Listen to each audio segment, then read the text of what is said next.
Okay, cool. So we have problem 4 in LNL's classical mechanics, and we have to find the Lagrangian of this system. So I'm going to just go ahead and draw it in my coordinate axes because it is almost impossible to describe verbally. And the system consists of two rods, one here attached to a mass m1, and the same length rod is going to be attached to the bottom. It is also symmetric on both sides. So we have a third rod of length A and a fourth rod here. And these rods are all going to be a length A. Now our system also has a mass at the bottom here at the center of our axis, and it is also rotating with constant angular velocity omega. So first we can note that both of these are masses of m1. So when we're taking our Lagrangian, we can just multiply it by 2 because it's also symmetric. So beginning with that, we can describe the system for m1 as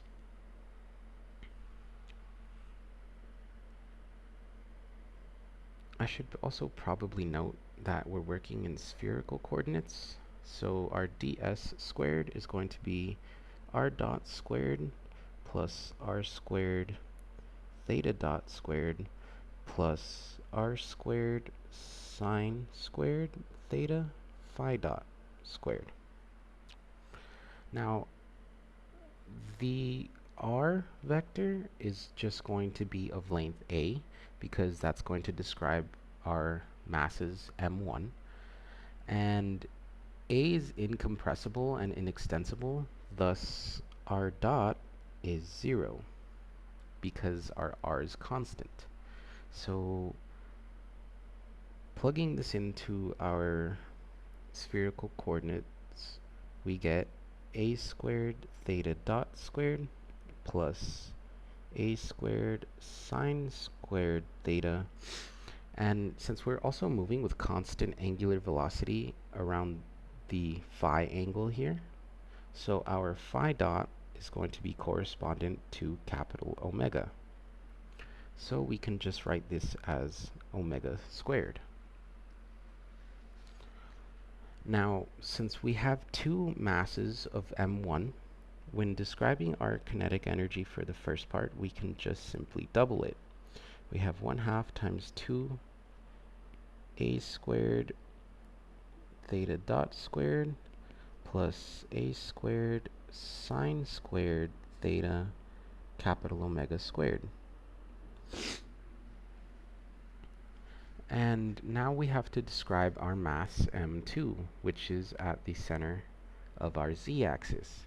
And since it does not move in x and y, we only need the z direction to describe its kinetic energy as well. And it's going to be correspondent to 2a cosine of theta, because it corresponds to the cosine of the angle that is being made here. Call that theta. And there's going to be two rods of length a, which both dictate where it is on the z-axis. So thus we have 2a cosine theta.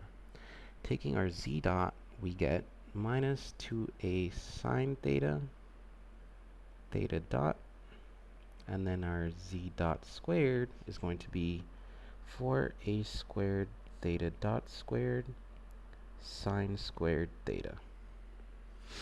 We can now define our total kinetic energy for the system. We have 1/2 times 2 a squared theta dot squared plus a squared sine squared theta capital omega squared.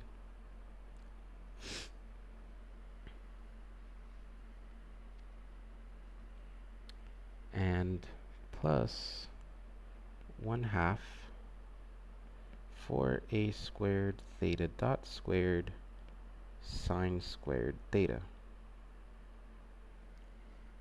Simplifying this, we get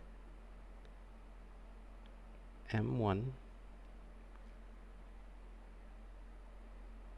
a squared theta dot squared plus a squared sine squared theta capital Omega squared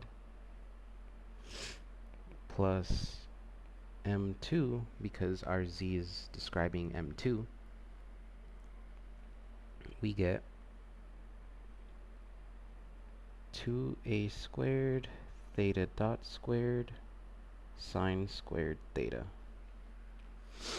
And this will describe our total kinetic energy for the system. I shouldn't have written T equals there because I forgot to write my M1s and M2s, but they are down here. So we can now begin to describe potential energy, which is just going to be equal to mgz. For our M1, we have m1g, and our z describing m1 is just going to be 2m1 GA cosine theta. So 2GA cosine theta. And we know this because we have two masses of m1 that are both being described by our lengths a. And for our 2, we have m2g times 2a cosine theta, because we have two rods of length a that dictate where our mass m2 is on the z-axis. So simplifying all of this, we can just simply write it as 2 m1 plus m2 GA cosine theta. And we can now write our total official Lagrangian for the system. We have m1 a squared theta dot squared plus